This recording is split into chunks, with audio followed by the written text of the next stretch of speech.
J'ai acheté ma maison à 26 ans. Mon père trouvait ça injuste pour ma sœur.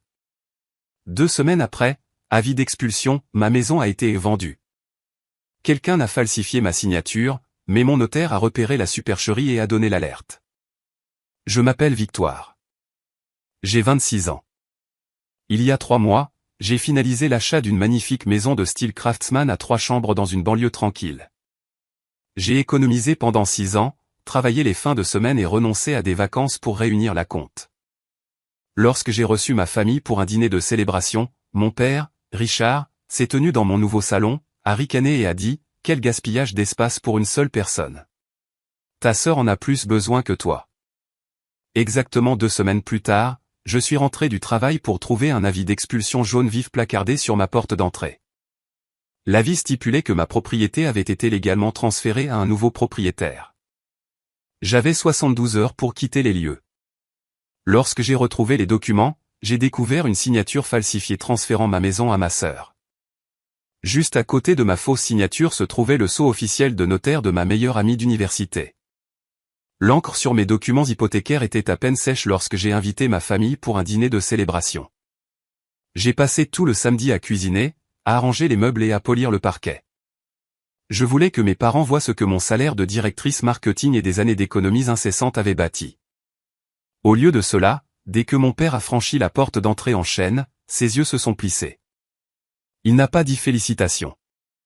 Il ne m'a pas serré dans ses bras. Il est passé directement devant moi, passant une main le long des lambris immaculés. Ma petite sœur, Héloïse, le suivait, caressant son ventre arrondi de 6 mois de grossesse. Héloïse n'avait jamais gardé un emploi plus de quelques mois. Son mari passait ses journées à se trouver, tandis qu'elle comptait sur nos parents pour payer son loyer. Elle est entrée dans ma cuisine, a ouvert mon nouveau réfrigérateur en acier inoxydable et a soupiré bruyamment. Elle s'est plainte de son appartement exigu, de son dos douloureux et de l'injustice qu'une femme célibataire possède une maison entière pour elle seule. Mon père s'est appuyé contre le comptoir en granit, les bras croisés. Il m'a regardé avec un regard froid et calculateur. Il m'a dit que j'étais égoïste. Il a déclaré que la famille est de la famille, et que cela n'avait aucun sens logique pour moi de thésauriser 3 chambres alors qu'Héloïse attendait un bébé. J'ai ri, pensant que c'était une blague cruelle. Je lui ai dit que j'avais travaillé pour cette maison, et qu'Héloïse pouvait travailler pour la sienne. Sa mâchoire s'est crispée. Il n'a plus dit un mot pour le reste de la soirée. Il n'a fait que mesurer les pièces du regard. 14 jours ont passé. J'ai conduit en revenant du bureau un mardi, épuisé mais impatiente de me détendre sur mon nouveau Porsche. Je me suis garé dans l'allée et j'ai vu le papier jaune néon flotter au vent contre ma porte d'entrée. Ma poitrine s'est serrée. Je suis sorti de la voiture, mes talons claquant sur le béton, et j'ai monté les marches. Les lettres noires grasses en haut indiquaient « Avis de déménagement ». J'ai arraché le ruban adhésif du bois, les doigts tremblants. Le document déclarait que la propriété appartenait désormais au fonds de fiducie de la famille Héloïse. Il exigeait que je remette les clés dans les 3 jours. Mon esprit s'est emballé, essayant de traiter ce texte impossible. J'ai composé le numéro de téléphone indiqué au bas de la page pour la société de gestion immobilière. Une femme a répondu à la 2e sonnerie. Son ton était neutre et bureaucratique. Je lui ai donné mon adresse et lui ai dit qu'une erreur avait été commise. Je lui ai dit que j'étais l'unique propriétaire et que je n'avais pas vendu ma maison. J'ai entendu ses doigts taper sur un clavier. Un instant plus tard, elle a soupiré. Elle m'a informé que l'acte de propriété avait été déposé auprès du greffier du comté 5 jours auparavant, signé par moi, transférant tous les droits à mon père en tant que fiduciaire pour ma sœur. Le sol s'est dérobé sous mes pieds. J'ai raccroché et j'ai appelé Héloïse. Messagerie vocale. J'ai appelé mon père. Messagerie vocale. Le silence de leur côté était délibéré. Je me tenais sur le porche de la maison pour laquelle j'avais tout sacrifié, tenant un bout de papier qui effaçait 6 ans de sueur et de larmes. La trahison n'était pas une erreur administrative. C'était un vol calculé, et je devais découvrir comment ils avaient réussi. Le papier jaune semblait lourd dans ma main. Je suis resté sur mon porche pendant 1 heure tandis que le soleil se couchait. Le quartier s'est tu autour de moi. Les lampadaires se sont allumés, projetant de longues ombres sur les pelouses bien entretenues. J'ai regardé à travers ma propre fenêtre le salon que j'avais peint moi-même. J'ai pensé à ma sœur cadette, Héloïse. Pour comprendre ma panique à cet instant précis, vous devez comprendre les règles tacites de ma famille. Dans notre maison, les désirs d'Héloïse étaient traités comme des urgences, et mes réussites comme de mineures contrariétés. J'ai appris cette dynamique très tôt dans la vie. Quand j'avais 16 ans, j'ai économisé mon argent de poche d'un emploi à l'épicerie pendant toute une année pour acheter une berline d'occasion. 2 mois plus tard, Héloïse a accidenté son vélo en le laissant derrière notre allée. Mon père lui a donné les clés de ma voiture et m'a dit de prendre le bus municipal. Il a dit qu'elle était fragile et avait besoin d'un moyen de transport fiable. Quand j'ai obtenu mon diplôme universitaire avec mention, ils ont manqué la cérémonie parce qu'Héloïse avait eu une petite dispute avec son petit ami et avait besoin d'un soutien émotionnel intense à la maison. J'ai appris à n'attendre rien d'eux. J'ai déménagé, construit ma carrière dans le marketing et gardé mon indépendance avec tout ce que j'avais. Mais cet avis d'expulsion était différent. Il ne s'agissait pas d'emprunter une voiture ou de manquer une remise de diplôme, c'était le vol calculé de mon sanctuaire. J'ai passé toute la nuit assise sur le sol de mon entrée. Je n'ai pas allumé les lumières. J'ai regardé la lune se déplacer sur le parquet que j'avais passé des années à économiser pour la voir. J'ai revu ce dîner de célébration dans mon esprit. Mon père mesurant les pièces du regard. Héloïse se plaignant de son appartement exigu. Il ne voyait pas ma maison comme un témoignage de mon travail acharné. Il la voyait comme un actif disponible pour l'enfant d'or. J'ai vérifié mon téléphone toutes les heures. Pas d'appel en retour. Pas de message. Juste un silence assourdissant de la part des personnes qui m'ont élevé. Ils pensaient que j'allais céder. Ils pensaient que la fille indépendante allait simplement s'en aller et se débrouiller seule, comme je l'avais toujours fait. Ils s'attendaient à ce que je renonce à ma sécurité pour qu'Héloïse puisse avoir une chambre de bébé. À 7 heures du matin, je me suis levé. Mes jambes étaient raides, mais mon esprit était incroyablement clair. La confusion avait disparu, remplacée par une concentration froide et aiguë. J'ai enfilé un tailleur pantalon structuré. Je devais avoir l'air de quelqu'un qui ne pouvait pas être intimidé par la bureaucratie. J'ai conduit jusqu'au bureau du greffier du comté en centre-ville. La circulation matinale était lente, mais mon emprise sur le volant n'a jamais faibli. J'étais la première personne à franchir les lourdes portes vitrées lorsque le bâtiment a ouvert à 8 heures précises. Le hall sentait la cire de plancher âcre et le vieux papier. Je me suis dirigé directement vers le comptoir et j'ai donné mon adresse au greffier.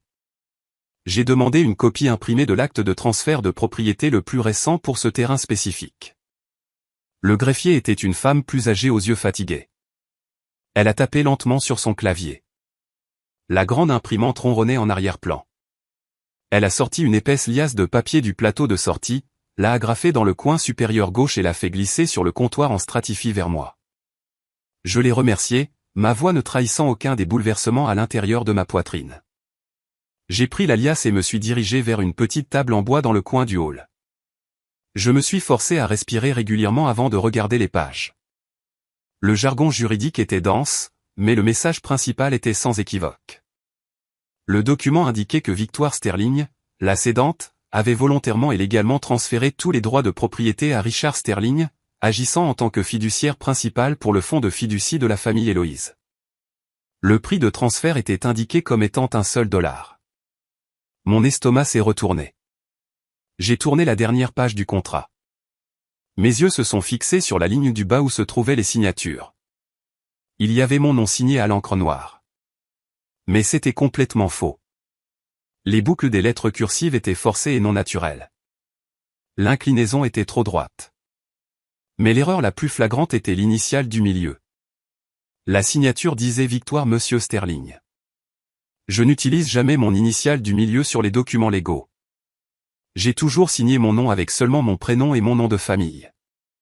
Mon père connaissait mon deuxième prénom, bien sûr, mais il ne connaissait pas mes habitudes de signature légale. C'était une contrefaçon bâclée et précipitée. Il s'était assis, avait pratiqué mon nom quelques fois sur du papier brouillon, et avait signé tout mon avenir.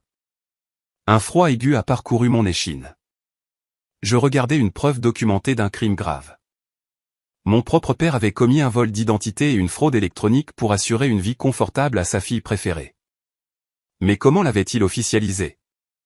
Une signature falsifiée est inutile sans un commissaire-priseur pour vérifier l'identité du signataire. J'ai scanné la zone directement à côté de la fausse signature, à la recherche du sceau requis. Là, il était, un tampon bleu net pressé fermement au bas du papier. Le sceau officiel de notaire d'État. J'ai lu le nom inscrit à l'intérieur du cercle bleu. Le souffle m'a quitté. La pièce autour de moi a semblé basculer. Le nom sur le sceau était Jessica Davis. Jessica n'était pas juste une fonctionnaire d'État trouvée au hasard dans un répertoire. Jessica était ma meilleure amie. Nous nous étions rencontrés en première année d'université. Nous avions partagé des chambres de dortoir exiguës et survécu ensemble à de mauvaises ruptures. Elle a été la toute première personne que j'ai appelée lorsque ma demande de prêt hypothécaire a finalement été approuvée par la banque. Nous avions bu du champagne bon marché sur le sol de cette maison exacte le jour où j'ai reçu les clés. Pourquoi Jessica aiderait-elle mon père à voler ma maison? L'avait-il soudoyé? Était-elle secrètement jalouse de mon succès toutes ces années? La trahison avait le goût de cendre dans ma bouche. D'abord ma famille s'est retournée contre moi, et maintenant ma confidente la plus proche était la clé de ma ruine. J'ai marché hors du bâtiment gouvernemental. Le soleil matinal me paraissait dur et aveuglant. Je suis monté dans ma voiture et j'ai verrouillé les portes immédiatement. Mes mains tremblaient alors que je sortais mon téléphone et composais le numéro de Jessica. Elle a répondu à la 3e sonnerie. Sa voix était vive et joyeuse, me demandant comment se passait ma matinée de mardi. Le ton amical et décontracté ressemblait à une gifle physique. Je n'ai pas dit bonjour. Je lui ai demandé directement pourquoi son sceau de notaire officiel se trouvait sur un acte frauduleux transférant ma maison à ma sœur. La ligne téléphonique est devenue silencieuse. L'énergie joyeuse a disparu instantanément. J'ai entendu son souffle se couper dans sa gorge. Elle m'a demandé de quoi je parlais. Elle a dit qu'elle ne m'avait pas vu depuis 3 semaines, et qu'elle n'avait certainement pas notarié de documents immobiliers pour moi ou pour qui que ce soit d'autre dans ma famille. Sa voix est devenue plus aiguë, teintée d'une panique sincère. Je l'ai mise en haut-parleur, j'ai pris une photo du document falsifié posé sur mon volant, et je la lui ai envoyée par message. J'ai attendu dans l'isolement silencieux de ma voiture pendant qu'elle ouvrait l'image. Un halètement aigu a résonné à travers le haut-parleur du téléphone. Elle a dit mon nom, sa voix tremblant violemment. Elle m'a dit qu'elle connaissait ma signature, et qu'elle savait que ce gribouillis était faux. Puis son ton est passé du choc à une réalisation terrifiante. Elle m'a dit d'écouter très attentivement. Elle a expliqué qu'en raison de son volume élevé de travail immobilier, elle possédait un sceau de notaire principal et un sceau de secours. Elle a dit que son sceau de secours avait disparu il y a 1 mois. J'ai fermé les yeux. Il y a 1 mois. Je lui ai demandé exactement où elle se trouvait lorsqu'elle a remarqué qu'il avait disparu. Elle a hésité une fraction de seconde. Puis elle a dit qu'elle était à la baby shower d'Héloïse et de son mari. Les pièces du puzzle se sont emboîtées avec une précision terrifiante. Mon père avait invité Jessica à la baby shower. J'avais trouvé cela un geste remarquablement gentil à l'époque, inclure ma meilleure amie dans un événement familial privé. Mais il ne voulait pas qu'elle soit là pour célébrer le nouveau bébé. Il voulait avoir accès à son sac à main. Il savait qu'elle était notaire agréée en immobilier. Il avait volé son seau de secours dans son sac pendant que nous étions tous distraits à ouvrir des cadeaux et à manger du gâteau dans le salon. Jessica m'a dit qu'elle avait signalé le seau volé à la commission d'État le lendemain même, s'assurant que son seau principal restait valide, mais donnant involontairement à mon père un seau intraçable. Il avait prévu cela depuis des semaines, bien avant que j'aie même finalisé l'achat de la maison. Il préparait le terrain complexe pour me l'enlever. Il a attendu que l'hypothèque soit effacée, que les clés soient bien en ma possession, puis il a exécuté son plan. Il a falsifié ma signature, l'a tamponnée avec une propriété volée et l'a déposée auprès du greffier du comté. Il supposait que j'allais être trop intimidé par les documents juridiques et la société de gestion immobilière pour riposter. Il supposait que j'allais simplement accepter la perte profonde et partir, laissant Héloïse avec une belle maison et un acompte entièrement payé. Jessica pleurait au téléphone maintenant. Elle était terrifiée à l'idée de perdre sa licence professionnelle et de faire face à des accusations criminelles pour une fraude qu'elle n'avait pas commise. Je lui ai dit d'arrêter de pleurer et de respirer. Je lui ai dit que ce n'était pas nous qui allions en prison. Je lui ai demandé si elle avait toujours le rapport de police officiel de lorsqu'elle avait signalé le seau volé. Elle a dit oui. Elle l'avait déposé le lendemain même de la baby shower, soit 3 semaines complètes avant la date indiquée sur mon acte falsifié. Ce rapport de police était la balle d'argent. La chronologie prouvait sans l'ombre d'un doute que le sceau avait été volé avant même que le document ne soit signé. Mon père n'était pas un génie criminel brillant. Il était juste profondément arrogant. Il pensait que son autorité en tant que patriarche de notre famille le rendait intouchable. Il pensait que les lois ne s'appliquaient pas à lui lorsqu'il s'agissait de donner à Héloïse tout ce qu'elle voulait. J'ai raccroché. La peur et le poids écrasant de la trahison avaient disparu. À leur place se trouvait une fureur froide et hautement calculée. J'ai démarré le moteur de ma voiture. Je savais exactement où j'allais ensuite. Je n'allais pas engager un avocat tout de suite. Je n'allais pas appeler la police tout de suite. J'allais regarder le voleur droit dans les yeux. J'ai quitté le parking du greffe du comté et je me suis dirigé vers la résidence de mon père. J'étais sur le point d'entrer dans la gueule du lion, mais il n'avait aucune idée du type de prédateur qu'il venait de créer. J'ai quitté le parking du greffier du comté et j'ai rejoint l'autoroute. Le trafic matinal se dégageait, dégageant les voies pour mon trajet à travers la ville. Mon père vivait dans une communauté fermée dans la banlieue ouest. C'était une enclave de maisons coloniales à 2 étages avec des pelouses bien entretenues et des boîtes aux lettres assorties. Il s'était toujours enorgueilli des apparences. En grandissant, notre pelouse devait être la plus verte du pâté de maison. Notre allée devait être nettoyée à haute pression chaque printemps. Derrière la coûteuse porte d'entrée en acajou, la réalité était un contraste frappant. Il contrôlait chaque aspect de nos vies avec une autorité silencieuse et étouffante. Si vous suiviez son scénario, vous étiez récompensé. Si vous sortiez des lignes, vous étiez écarté. J'ai arrêté de suivre son scénario le jour où j'ai déménagé pour l'université. Héloïse, en revanche, a mémorisé son scénario et l'a utilisé comme arme. Le trajet a duré 40 minutes. J'ai gardé la radio éteinte. Le silence à l'intérieur de ma voiture m'a permis d'organiser mes pensées. J'avais une preuve physique de fraude électronique assise sur mon siège passager. J'avais Jessica disposée à témoigner de son sceau de notaire volé. J'avais un rapport de police déposé 3 semaines avant la date de l'acte falsifié. Je tenais toutes les cartes. Pourtant, mon estomac se tordait d'une étrange sensation de vide. Ce n'était pas une négociation de salle de conseil. C'était l'homme qui m'avait appris à faire du vélo. C'était l'homme qui vérifiait mes devoirs de maths. Maintenant, c'était l'homme qui essayait de me rendre sans abri pour épargner à sa fille préférée la contrariété de payer un loyer. J'ai pris la sortie pour son quartier. La barrière de sécurité s'est ouverte lentement. J'ai parcouru les rues familières et sinueuses, passant devant la piscine communautaire et les cours de tennis.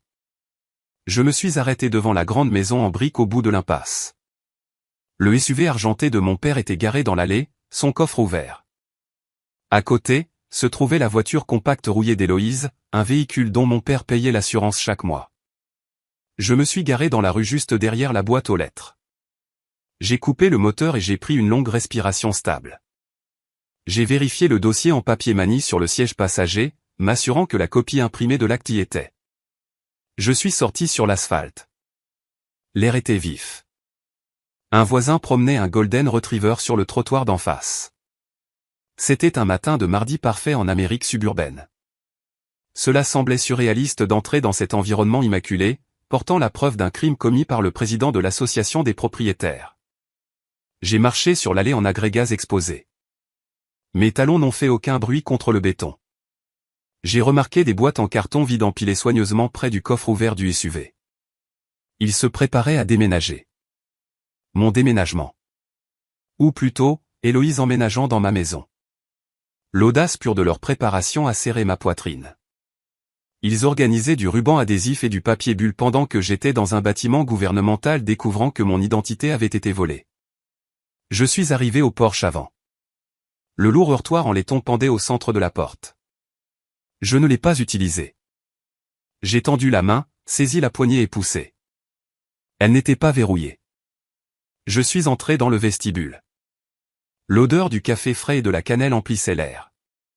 C'était un parfum désarmant et réconfortant qui contrastait fortement avec la raison pour laquelle j'étais là. J'ai entendu des voix provenant du salon formel au bout du couloir. J'ai traversé silencieusement le sol en carrelage importé. Alors que j'approchais de l'arche, la scène s'est déroulée devant moi comme une pièce mal jouée. Héloïse était affalée sur le canapé en cuir coûteux. Ses pieds étaient surélevés sur un pouf en velours. Un plateau en argent contenant une tasse de thé et une assiette de fruits tranchés reposait à côté d'elle. Son giron était couvert d'échantillons de tissu. Elle tenait un morceau de lin jaune pâle à la lumière du soleil qui filtrait par la fenêtre, inclinant la tête en signe de réflexion. Elle choisissait des rideaux. Des rideaux pour ma maison. Mon père se tenait près de la cheminée, fredonnant une mélodie basse tout en emballant soigneusement un vase en cristal dans du papier journal et en le plaçant dans une boîte de déménagement de taille moyenne.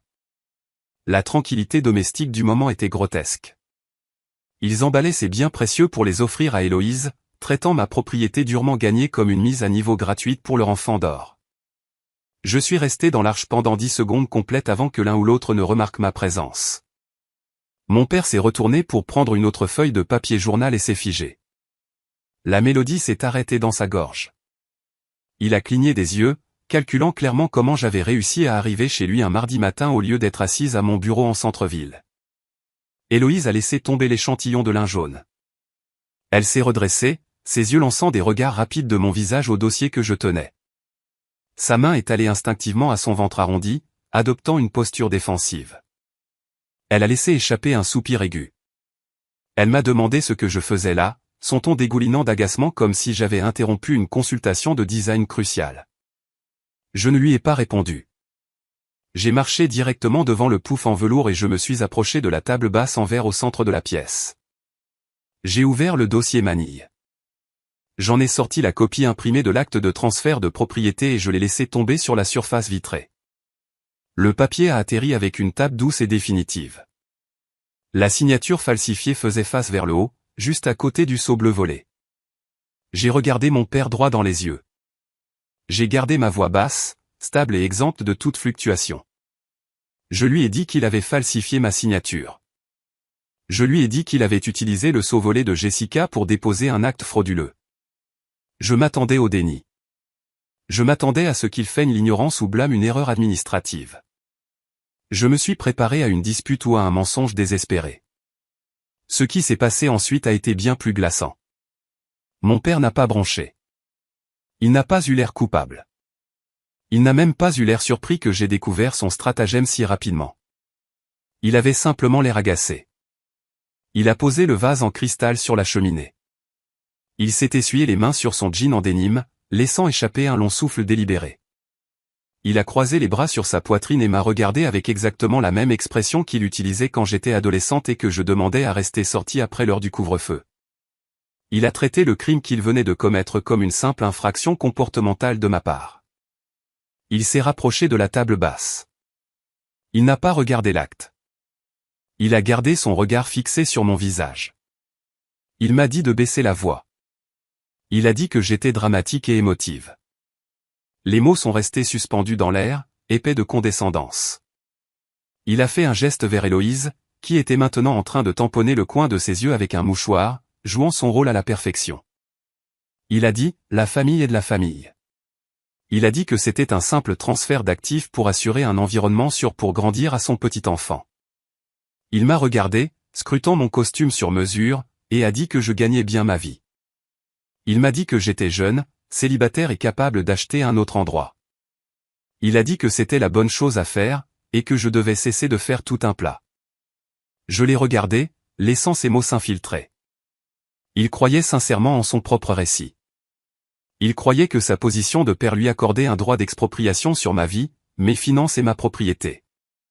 Il considérait mes années d'économie, mes petits boulots du week-end et mes sacrifices de carrière comme un compte bancaire pratique duquel il pouvait retirer de l'argent chaque fois qu'Héloïse avait besoin d'un sauvetage. La contrefaçon n'était pas un acte désespéré d'un parent paniqué. C'était une saisie calculée et arrogante de mes actifs. Il considérait ma maison comme sa propriété à redistribuer. J'ai reporté mon attention sur ma sœur. Héloïse n'était plus en train de tamponner ses yeux. Elle me regardait, attendant de voir si les tactiques d'intimidation habituelles de mon père fonctionneraient. Quand nous étions enfants, c'était exactement la dynamique. Elle cassait quelque chose, m'en blâmait, et il me punissait pendant qu'elle regardait depuis les lignes de touche. Aujourd'hui, les enjeux étaient une propriété immobilière de 400 000 €, mais le manuel de jeu restait identique. Je lui ai demandé si elle pensait vraiment qu'elle pouvait simplement emménager dans ma maison. Je lui ai demandé si elle croyait vraiment que l'État validerait un acte signé avec un sceau volé. Héloïse s'est agitée inconfortablement sur le canapé en cuir. Elle a regardé notre père pour obtenir des conseils. Il a levé une main, la faisant taire avant qu'elle ne puisse parler. Il s'est interposé entre nous, agissant comme le bouclier physique pour sa fille préférée. Il s'est penché, baissant la voix dans un registre dangereux et calme. Il m'a dit que je devais accepter la réalité. Il a dit que les papiers étaient déposés et que la société de gestion immobilière avait déjà été prévenue. Il m'a dit que la procédure d'expulsion était en cours et que la combattre ne me coûterait que des milliers d'euros de frais juridiques que je ne pouvais pas me permettre. Il a souri, un mince sourire condescendant sur ses lèvres. Il m'a dit de faire mes sacs tranquillement, de remettre les clés vendredi, et de nous épargner à tous l'embarras d'une dispute publique. J'ai regardé autour de la pièce. J'ai vu les photos de famille encadrées sur la cheminée. Chaque photo présentait Héloïse. Héloïse a sa remise de diplôme. Héloïse a son mariage. Héloïse tenant une échographie. Il n'y avait aucune trace de moi dans cette maison. J'avais été effacé de leur récit bien avant qu'ils n'essaient d'effacer mon nom de mon acte de propriété. La profondeur de leur délire était stupéfiante. Ils s'étaient convaincus que j'existais uniquement pour servir leurs besoins. Mon père a tendu la main et a tapoté la copie de l'acte sur la table en verre. Il a dit que la signature semblait suffisamment proche pour passer toute inspection de base. Il a affirmé que personne ne remettrait en question un père transférant une maison entre ses propres filles. Il croyait que son autorité supplantait la loi. Je n'ai pas crié. Je n'ai pas lancé l'assiette de fruits contre le mur. Je ne leur ai pas donné la satisfaction de me voir m'effondrer. Je suis resté, figé sur place, les mains pendant le long de mes côtés. J'ai réalisé à cet instant que présenter une logique à des gens arrogants était une perte de souffle. Leur montrer la preuve de leur crime ne faisait que les faire redoubler d'efforts dans leur justification. Mon père n'allait pas s'excuser. Il se préparait à tisser une nouvelle toile. Je le voyais dans ses yeux. Il recalibrait sa stratégie. Si l'intimidation ne fonctionnait pas, il allait pivoter vers la manipulation. Il a fait un pas de plus, réduisant la distance entre nous, se préparant à tendre un piège psychologique qu'il avait perfectionné au fil de 2 décennies. Mon père a fait un pas en avant. Il a traversé le tapis persan, sa posture passant de la défensive à la paternelle. C'était la transition que je redoutais le plus. Quand la colère lui faisait défaut, il utilisait une préoccupation armée. Il a baissé la voix, codant ses mots dans une épaisse couche de sympathie fabriquée. Il m'a dit de m'asseoir. Il a fait un geste vers le fauteuil en velours en face d'Héloïse. Je suis resté debout. Mon refus de me soumettre a provoqué un bref spasme dans sa mâchoire, mais il l'a rapidement masqué par un soupir lourd et affligé. Il m'a regardé avec de grands yeux innocents et m'a demandé pourquoi je faisais cela. Il m'a demandé pourquoi je prétendais être surprise. Il a fait un autre pas, envahissant mon espace personnel, et a baissé la voix pour en faire un murmure doux. Il m'a dit que nous en avions parlé. Il a prétendu que nous avions eu une longue conversation autour d'un verre de vin mardi dernier. Il a dit que j'étais assise juste là, dans sa cuisine, que j'avais pleuré sur le stress causé par la nouvelle hypothèque, et que je l'avais supplié de me débarrasser de la propriété pour qu'Héloïse puisse avoir un endroit sûr pour le bébé. La simple audace du mensonge m'a momentanément coupé le souffle. Nous n'avions pas partagé un verre de vin depuis 5 ans. Je n'étais pas entré dans sa cuisine depuis Noël. Il construisait une réalité alternative juste devant moi, préparant une défense qu'il pourrait vendre au reste de la famille. Il testait son récit. S'il répétait le mensonge assez de fois, avec assez de conviction, il pensait qu'il deviendrait la vérité. J'ai ouvert la bouche pour le corriger, pour souligner les failles flagrantes de sa fiction, mais Héloïse m'a devancé. Elle a senti le changement dans la stratégie de notre père et a immédiatement joué son rôle de soutien. Elle a serré son ventre arrondi de ses 2 mains et a laissé échapper un sanglot tremblant. Elle m'a regardé avec de grands yeux remplis de larmes.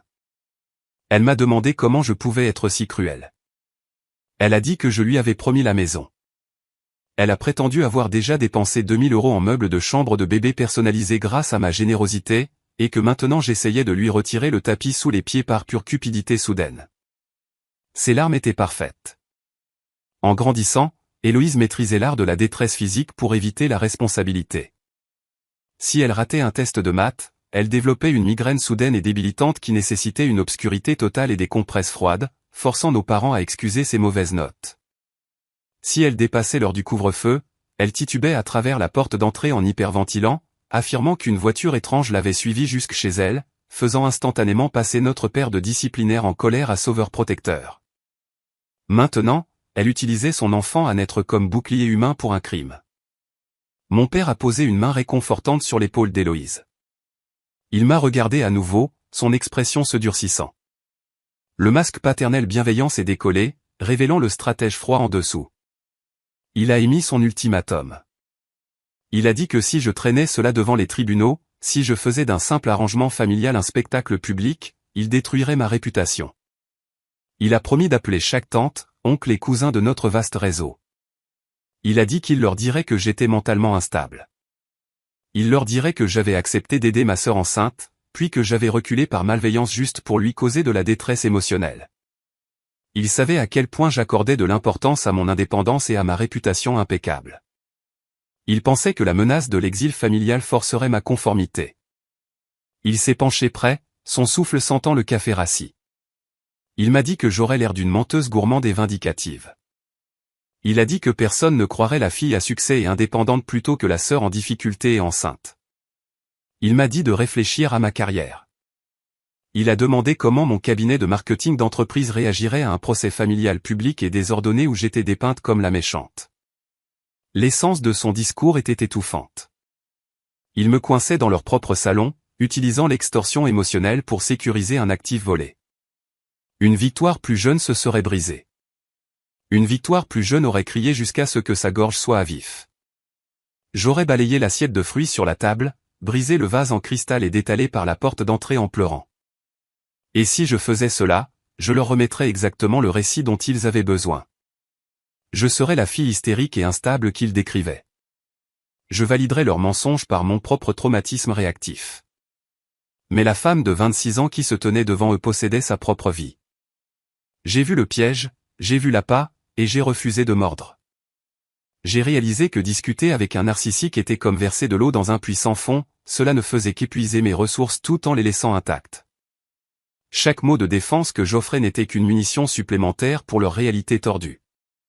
Si je les combattais ici, dans leur environnement contrôlé, ils détenaient le pouvoir de gagner cette guerre. Je devais changer le champ de bataille. J'ai pris une profonde inspiration. J'ai laissé mes épaules s'affaisser vers l'avant, imitant la posture d'un enfant vaincu. J'ai baissé les yeux vers le sol, rompant le contact visuel.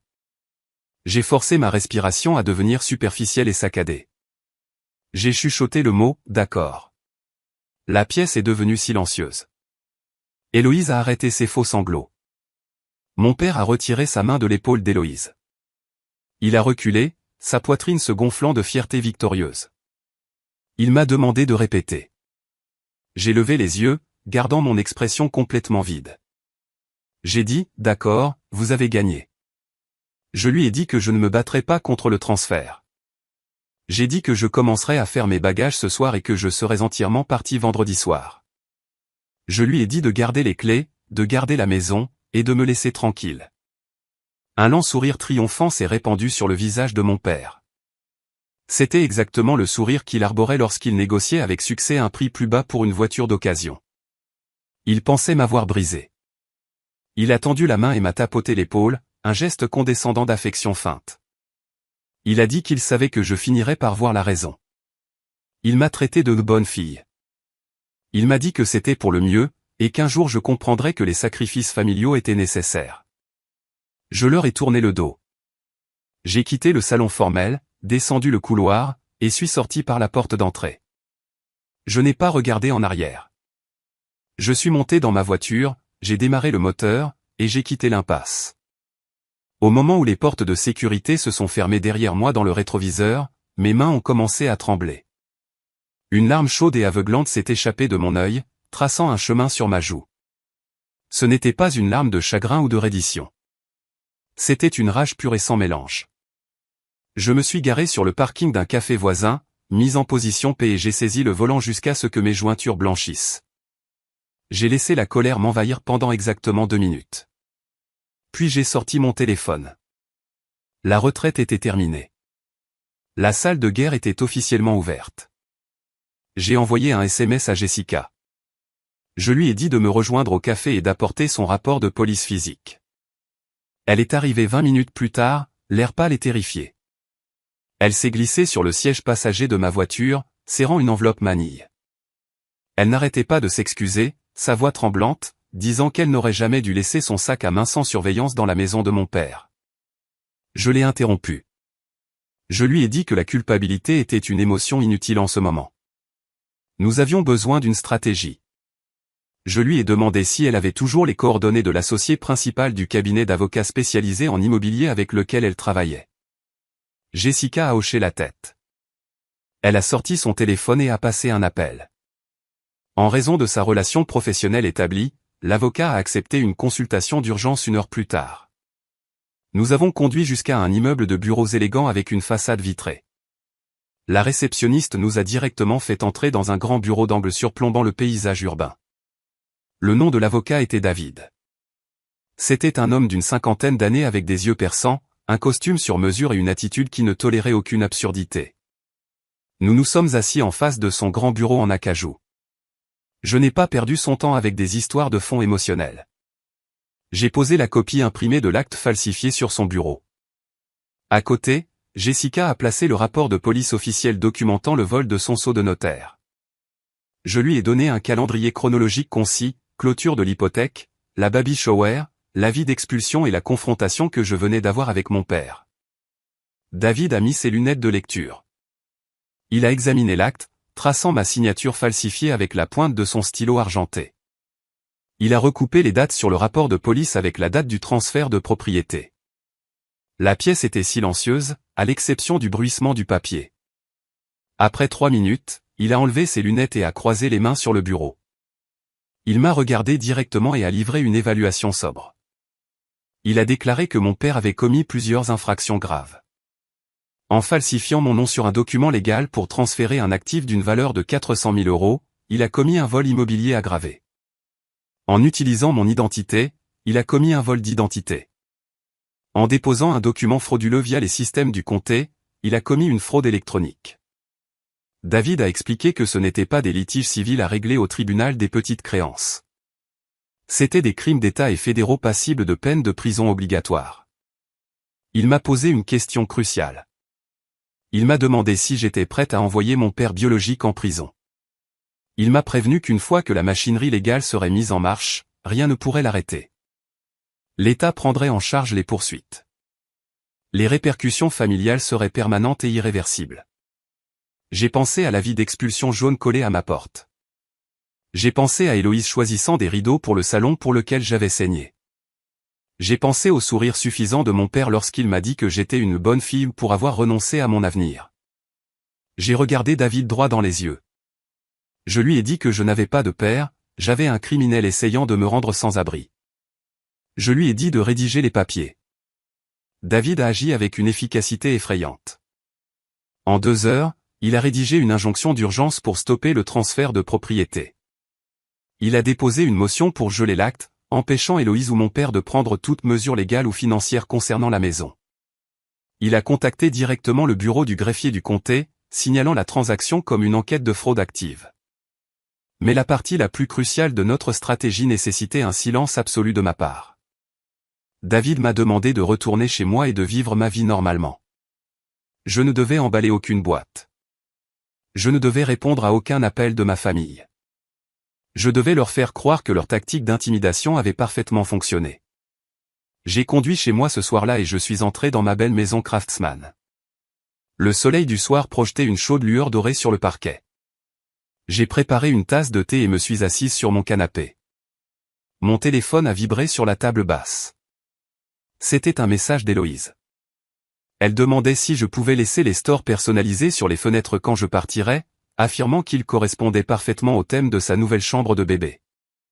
J'ai lu le message. J'ai posé le téléphone face contre terre. Je n'ai pas répondu. Pendant les 3 jours suivants, j'ai vécu dans un silence total. J'allais au travail. J'arrosais mes plantes. Je dormais profondément dans mon propre lit. Ma famille a passé la semaine à emballer ses affaires, a loué un camion de déménagement et a organisé une grande fête d'emménagement sur ma pelouse avant. Ils étaient aveugles au piège qui se refermait sur eux. Ils pensaient m'avoir déjoué. Ils n'avaient aucune idée que le samedi matin allait apporter une reddition de compte qu'ils n'oublieraient jamais. Le samedi matin est arrivé avec un ciel clair et une brise fraîche. Je me suis réveillé dans mon propre lit à l'intérieur de la chambre principale de ma propre maison. J'ai préparé une cafetière de café torréfié foncé. Je l'ai bu lentement sur mon patio arrière, écoutant les oiseaux gazouiller dans les chênes. Je n'ai emballé aucune boîte. Je n'ai déplacé aucun meuble.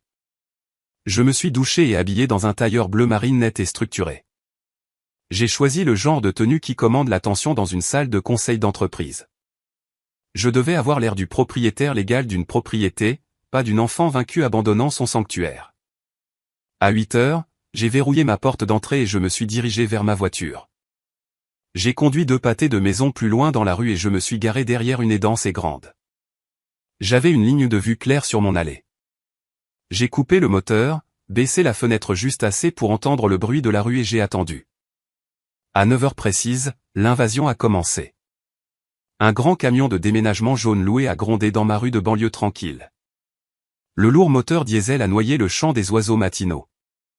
Mon père était au volant. Héloïse était assise côté passager. Même de loin, je pouvais voir le triomphe pur irradié de son visage.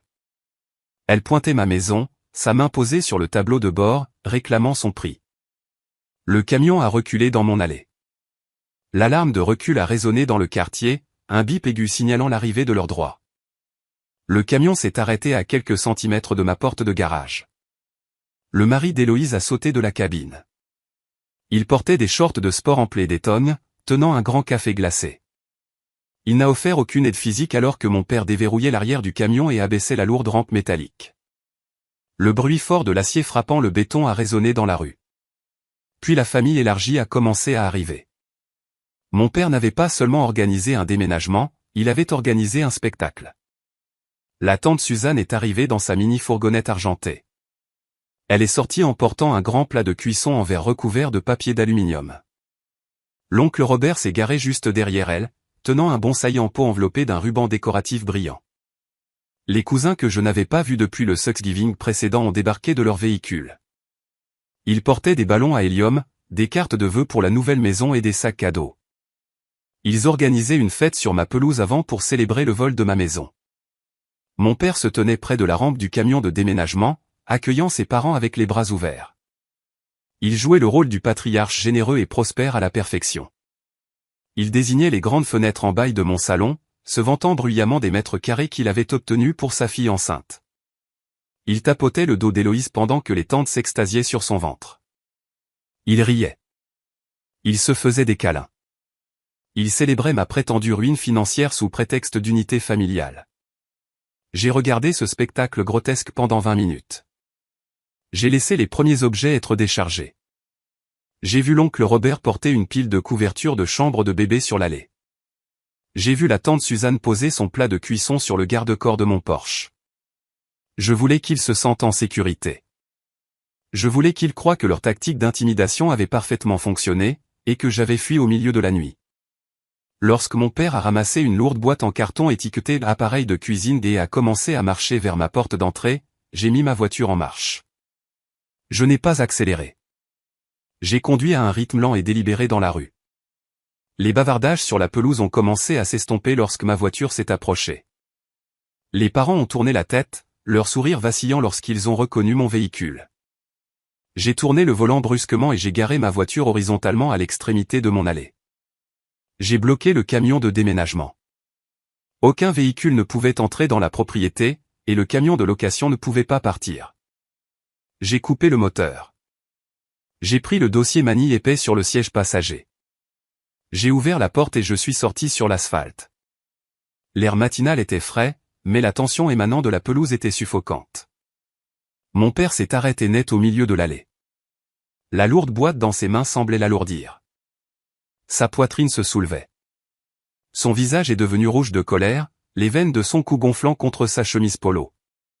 Il a laissé tomber la boîte sur l'herbe. Le bruit de la porcelaine brisée a déchiré le calme matinal. Il a marché en grondant le long de l'allée en béton, les poings serrés sur les côtés. Il a hurlé mon nom, sa voix résonnant contre les maisons voisines. Il a exigé de savoir ce que je faisais. Il m'a ordonné de remonter dans ma voiture et de la déplacer sur le champ. Il a pointé un doigt épais vers mon visage et a menacé d'appeler une dépanneuse pour faire remorquer mon véhicule à mes propres frais. La tante Suzanne s'est avancée, son visage tordu par un froncement de sourcils profond. Elle a serré son sac à main contre sa poitrine. Elle m'a dit d'arrêter d'être égoïste. Elle a dit que je ruinais une belle journée pour ma sœur enceinte et que je créais un drame inutile pour toute la famille. J'ai regardé ma tante. J'ai regardé mon père. J'ai gardé une posture rigide. J'ai projeté ma voix pour que chaque personne présente sur cette pelouse puisse m'entendre clairement. Je lui ai dit de faire ce qu'il voulait. Je lui ai dit de passer l'appel. La famille est devenue silencieuse. Les rires faciles d'il y a 5 minutes avaient disparu. Ils ont échangé des regards confus et mal à l'aise. Mon père a fouillé dans sa poche, en sortant son smartphone, déterminé à relever mon défi et à affirmer sa domination devant ses frères et sœurs. Avant que son pouce n'atteigne l'écran, 2 berlines sombres ont tourné dans la rue. Elles sont passées devant ma voiture garée et se sont arrêtées sur le trottoir juste devant la maison. L'avocat David est sorti de la première berline. Il portait un costume gris net et tenait une mallette en cuir élégante. 2 policiers en uniforme sont sortis du second véhicule. Leurs ceinturons robustes tintaient dans l'air calme alors qu'ils montaient l'allée, contournant ma voiture, se dirigeant droit vers mon père. La couleur a disparu du visage de mon père. Sa posture confiante et arrogante s'est effondrée en une fraction de seconde. Sa main tremblait, laissant tomber son smartphone sur l'herbe. Il a fait un pas en arrière, les yeux lançant des regards rapides vers les officiers qui approchaient et mon expression calme. Il a bredouillé. Il a demandé ce qui se passait. Il a forcé un rire faible et nerveux, levant les mains dans un geste apaisant. Il a dit aux officiers qu'il y avait un simple malentendu familial concernant une limite de propriété et qu'il n'avait pas besoin d'être impliqué. Je suis passé devant lui. J'ai ouvert le dossier manille. J'en ai sorti l'injonction d'urgence signée par un juge d'État seulement 24 heures auparavant. J'ai tenu le papier blanc net pour que toute la famille le voie. Je me suis adressé à la pelouse. J'ai déclaré clairement que Richard Sterling ne m'avait pas demandé cette maison. J'ai dit qu'il avait falsifié ma signature légale sur un acte de propriété et utilisé un sceau de notaire volé pour me voler ma maison. Héloïse a hurlé depuis le porche avant. Elle a agrippé la balustrade en bois, ses jointures devenant blanches. Elle a crié que je mentais. Elle a prétendu que je leur avais donné la maison parce que j'étais célibataire et que je n'avais pas besoin des chambres supplémentaires. Son mari a fait un pas derrière elle, utilisant sa femme enceinte comme bouclier. Juste à temps, une voiture compacte argentée s'est garée derrière les voitures de police. Jessica est sortie. Elle portait son uniforme de travail et affichait une expression sévère. Elle a marché dans l'allée, la posture rigide, les yeux fixés sur mon père. Elle a sorti son badge d'identification officiel de notaire d'État de son sac et l'a brandi pour que les officiers l'inspectent. Elle s'est présentée clairement. Elle a déclaré qu'elle était le commissaire-priseur mentionné sur l'acte frauduleux déposé auprès du greffier du comté. Elle a informé la police que son sceau secondaire avait été volé dans son sac lors d'une baby shower organisée dans la maison de mon père. Elle a fouillé dans son sac et a présenté sa copie du rapport de police, détaillant le vol 3 semaines avant la date de l'acte falsifié. Les murmures parmi les tantes et les oncles se sont transformés en halètements d'horreur. L'oncle Robert a lentement posé son bonsaï en pot sur l'herbe et a fait un grand pas loin du camion de déménagement. La tante Suzanne s'est couvert la bouche avec ses mains, regardant mon père avec incrédulité. La façade sociale était brisée. Le patriarche généreux était exposé comme un criminel désespéré debout sur une pelouse volée. L'officier de police principal s'est avancé. Il a regardé l'acte falsifié dans la main de mon avocat, puis le rapport de police fourni par Jessica. Il a reporté son attention sur mon père. L'officier a déclaré que la falsification d'un acte pour une propriété de 400 000 € n'était pas un malentendu familial. Il a déclaré que c'était un crime fédéral. L'officier a décroché les menottes de sa ceinture. Le clic métallique a résonné dans la cour. Là, sur la pelouse de la maison qu'il avait essayé de voler, mon père a reçu l'ordre de mettre ses mains derrière son dos. Il a été placé en état d'arrestation pour vol d'identité, fraude électronique et vol immobilier aggravé. Héloïse a complètement perdu son sang-froid. Les fausses larmes du début de semaine se sont transformées en panique hystérique et authentique. Elle est tombée à genoux sur le porche, gémissant à plein poumon. Elle a crié à propos des meubles de sa chambre de bébé. Elle a exigé de savoir où elle était censée aller. Son mari se tenait figé, n'offrant aucun réconfort, regardant fixement les voitures de police. Les oncles, qui étaient arrivés prêts à porter des canapés, ont soudainement commencé à reculer vers leur véhicule. Ils ne voulaient rien avoir à faire avec une scène de crime active. La tante Suzanne a attrapé son plat de cuisson et s'est dépêchée vers sa mini-fourgonnette sans dire un mot à Héloïse. Les officiers ont guidé mon père vers l'arrière du véhicule. Il traînait les pieds, la tête baissée en signe de défaite ultime. Juste avant de le pousser sur la banquette arrière, il s'est arrêté. Il a tourné la tête et a croisé mon regard. Son visage était pâle, ses yeux écarquillés de peur. Le dictateur arrogant avait disparu. À sa place se trouvait un vieil homme terrifié, réalisant que ses actions avaient des conséquences permanentes. Il m'a supplié. Il a dit mon nom, sa voix se brisant. Il m'a dit qu'il était mon père. Il l'a supplié de ne pas faire cela. J'ai regardé mon père. J'ai cherché dans ma poitrine une bride de sympathie, une goutte d'hésitation. Je n'ai trouvé que du regret, mais un soulagement froid. J'ai gardé ma voix stable, m'assurant qu'il entendait chaque syllabe avant que la porte ne se ferme. Je lui ai dit qu'il avait raison. J'ai dit qu'il était mon père.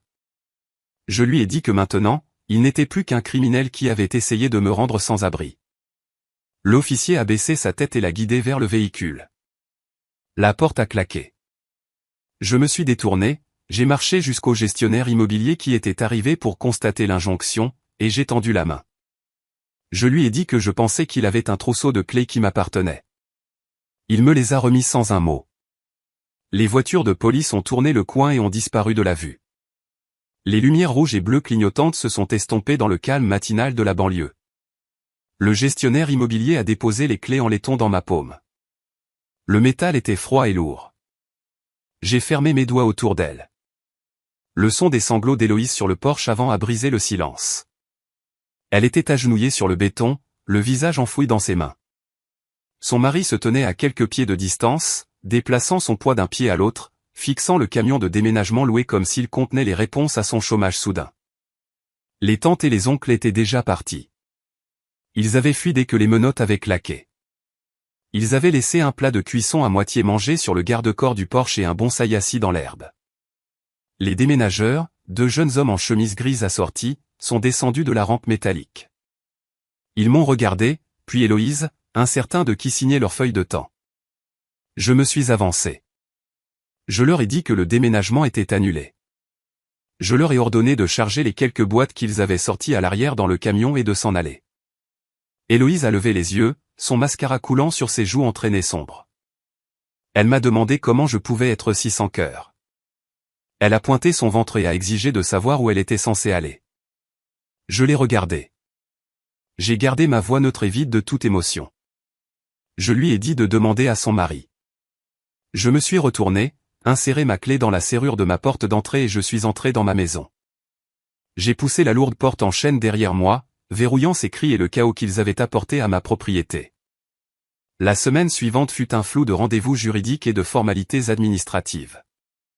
L'avocat David a agi rapidement et avec une précision létale. Nous étions assis dans son bureau de luxe en centre-ville, examinant les documents finaux.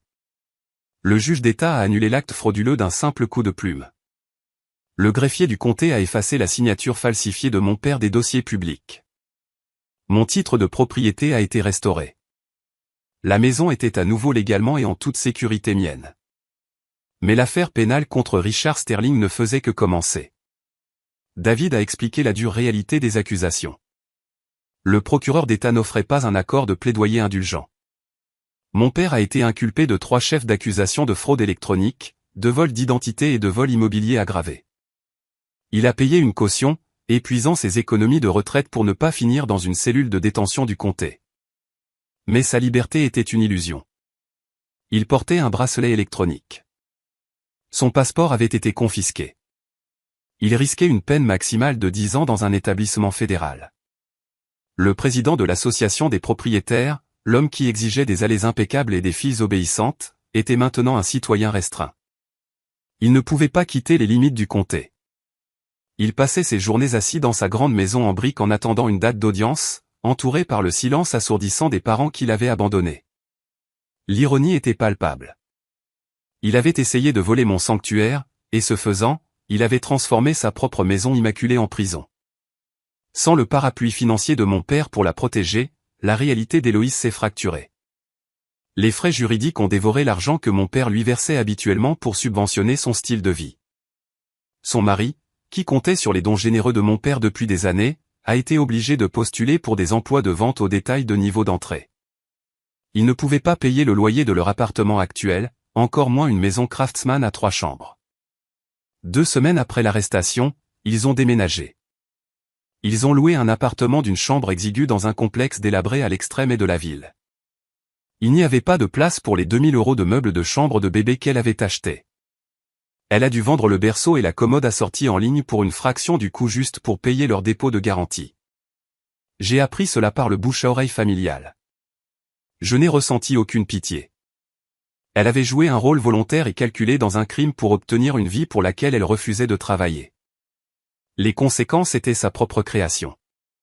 En parlant du bouche-à-oreille familial, les parents élargis ont réagi exactement comme je m'y attendais. 3 jours après l'arrestation, mon téléphone a commencé à vibrer sans relâche. La tante Suzanne a créé un message de groupe avec chaque tante, oncle et cousin aînés de notre répertoire. Les messages arrivaient par dizaines. C'était un cours de maître en manipulation et en culpabilisation. La tante Suzanne a écrit que j'étais en train de déchirer la famille. L'oncle Robert a envoyé un long paragraphe affirmant qu'une fille ne devrait jamais envoyer ses propres proches en prison, quelle que soit l'erreur. Ils m'ont supplié d'abandonner les charges. Ils m'ont dit que mon père était un homme vieillissant et que sa santé déclinerait derrière les barreaux. Ils ont commodément ignoré le fait légal que je ne pouvais pas abandonner des accusations fédérales même si je le voulais. L'État était celui qui le poursuivait, pas moi. Mais plus important encore, ils ignoraient son crime. Ils voulaient que j'absorbe le traumatisme financier pour que la famille puisse maintenir son image fausse et impeccable. Ils s'attendaient à ce que la fille indépendante agisse comme l'agneau sacrificiel pour l'enfant d'or une fois de plus. J'étais assise sur mon canapé de salon, regardant les bulles de texte apparaître sur mon écran éclairé.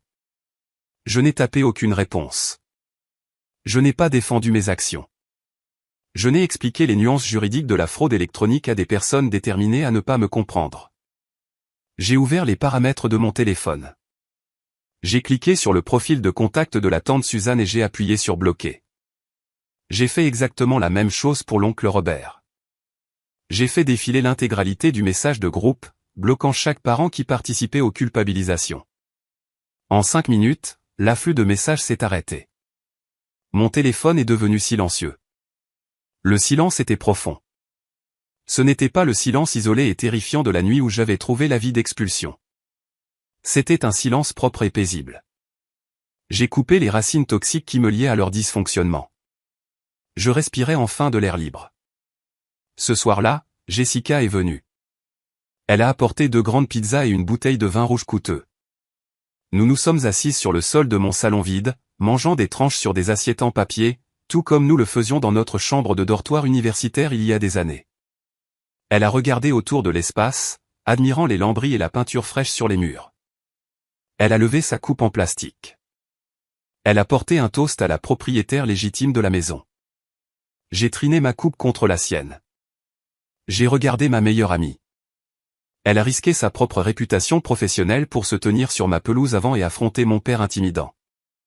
Elle n'a pas hésité à impliquer la police lorsqu'elle a réalisé ce qu'il avait fait. Le sang ne faisait pas de nous des sœurs, mais la loyauté oui. J'ai réalisé alors que la famille n'est pas définie par un nom de famille commun ou une lignée génétique. La famille est définie par ceux qui se tiennent à vos côtés lorsque le sol s'effondre. Jessica était ma vraie famille. Les personnes qui m'ont jeté au loup n'étaient que des étrangers que je connaissais autrefois.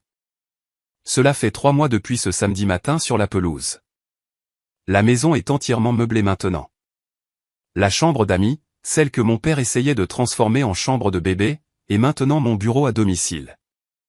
J'ai peint les murs d'un ton apaisant de vert sauge. J'ai acheté un grand bureau en chêne et je l'ai positionné juste en face de la fenêtre en bail. Je m'y assieds chaque matin, buvant mon café torréfié foncé, regardant le quartier se réveiller. Je n'ai pas parlé à mon père. Je n'ai pas parlé à Héloïse. Le procès est prévu pour le début de l'année prochaine, et l'avocat David m'assure que mon témoignage sera bref et clinique. Je ne perds pas de sommeil à cause de cela. La colère vive qui m'a alimenté pendant ces jours sombres s'est dissipée, laissant derrière elle un noyau de respect de soi solide et inébranlable. Je me promène dans mes couloirs et je passe mes doigts le long des cadres de porte, sachant que personne ne pourra jamais me reprendre cela. Assise dans mon salon aujourd'hui, regardant les murs que j'ai payés avec ma propre sueur et mon dévouement, je réalise une vérité fondamentale. Le véritable pouvoir n'est pas seulement de survivre à une trahison, c'est de tenir les gens toxiques pour responsables, quels que soient les titres biologiques qu'ils portent. Vous ne devez la paix à personne. Vous ne devez pas votre avenir à vos parents simplement parce qu'ils vous ont élevé. Vous ne devez pas vos actifs à vos frères et sœurs simplement parce qu'ils refusent de construire leur propre vie. Établir une limite ferme n'est pas un acte de cruauté, c'est un acte de profonde autopréservation. Lorsque vous supprimez les personnes qui drainent votre lumière, vous créez de l'espace pour les personnes qui vous aident à briller. Mon père pensait m'enseigner une leçon de loyauté familiale. Au lieu de cela, il m'a appris à défendre mon royaume. Barry? Yep, Barry. Can't say Brig, can't say it. Too big of a name. Barry it is. Nice, I got the healer. Fuck monkey. Careful, careful, careful. Look at the monkey. Look at the monkey running. Look at the monkey running. There you Monkey go. dead. Stupid monkey. Stop it! Stop! Okay, cunt. Reinhardt is so fucking low, dude. Oh my god. Thank you, Zen. They got a Bastion? How much sweatier do you want to be? They've had a Bastion. He just never transforms. He's just always firing and oh He never transformed? no, he's never transformed.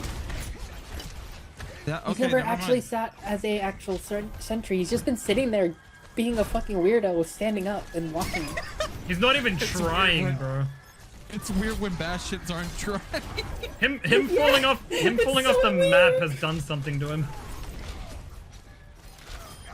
There you go, baby. Dude, I'm gonna... Oh, damn it. Okay, this I monkey tried, just killed me. I tried stepping on the monkey. Goomba stomped the monkey. Careful, guys. Back it up, frogging. Back it up. Back Where is he it- going? Where is he going? Where is he going? Oh my goodness. Oh my Monkey goodness. made angry. Leave me Who angry monkey alone! God damn! made the monkey angry?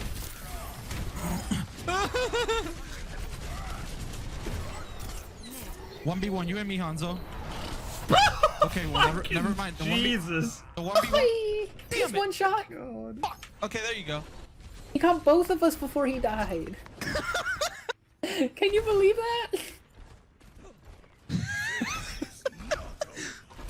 He really had a fucking anime pro tag moment. Really did. Or this Bastion would not transform. This is glorious. The amount of times that he could have absolutely obliterated us if he transformed, and he just hasn't, is concerning. That's what I'm saying. Aw, damn it. Well, whatever. I'm gonna crush someone, I promise. You gonna Goomba stomp somebody? I'm gonna curb stomp someone.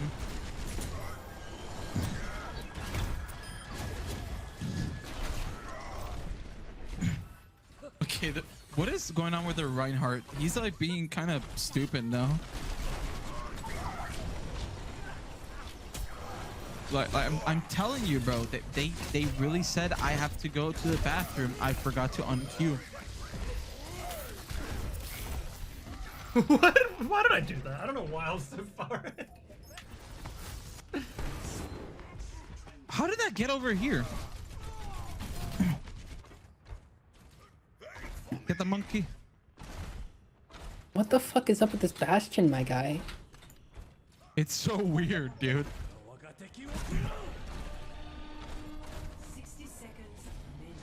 Can I get some heals? I swear he must be Thank you. like a brand new player or something, dude. Like there's no way.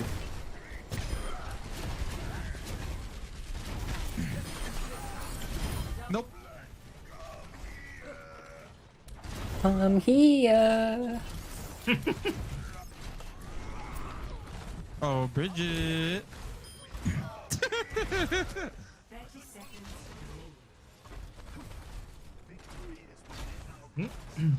I feel terrible. Like Frank. I feel like we're not winning. We're losing because that Bastion is not doing his job. We have a real Bastion. Yeah. Like we're not fighting against 6 players. We're fighting against 5. No, it's more like 5 1/4. For real. Bye Because like, bye. he is here. He's just not doing anything. It's just there. Yeah, he's just there. I honestly I think think the person. he heard his own brain when he fell off the map. Yeah. When he fucking walked off.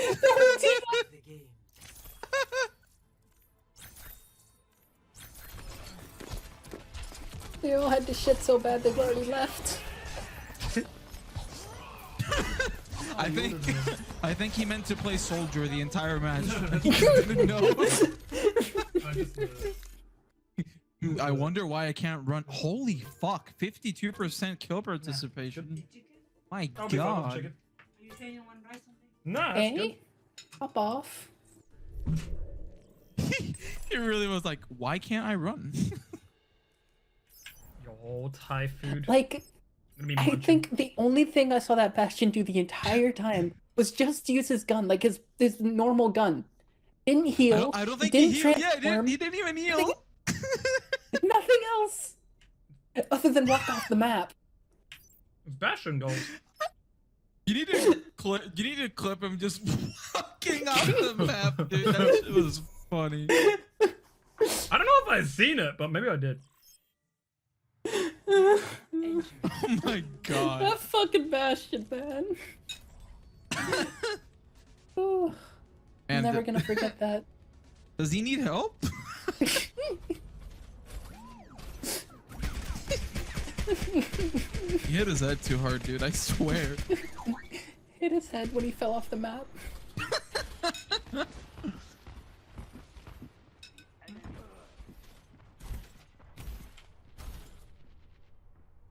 What you eating? Thai food. Your Order Thai booty. food. Ooh, never had it. Spicy. Hungry. Alright, that was just You know, I weird. wish I wish I could be like a very fun person when we talk about food, but like the only thing you're getting out of me is my favorite food is soup and pizza. I do love soup and pizza. Dude, I fucking love a good chicken noodle soup. Oh, Yes. I'm like the opposite. you're my, When I went to America, you're my my best goal friend was to now. just like go to every restaurant that I could. oh man, I'm- that actually sounds like a great idea. Speaking of that, I'm getting ready to help a friend move, right? Like halfway across the country. So we're gonna stop at a diner, like a 50 style diner in every state that we pass through since we're passing through the south. Huh. Wait, to the south? That's where I was. It was not It was very different. Yeah. When I moved across the country, I drove 2,000 miles by myself from the west coast over to the east coast, and I did the same thing. Hmm. That was February this year. Oh.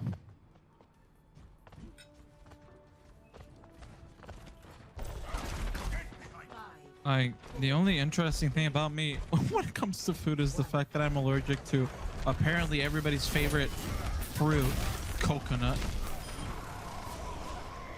Bye! What the fuck? Did you really? Oh my god. Well then. You know what was weird to see? I stepped out of the front door and I just saw a widow standing in the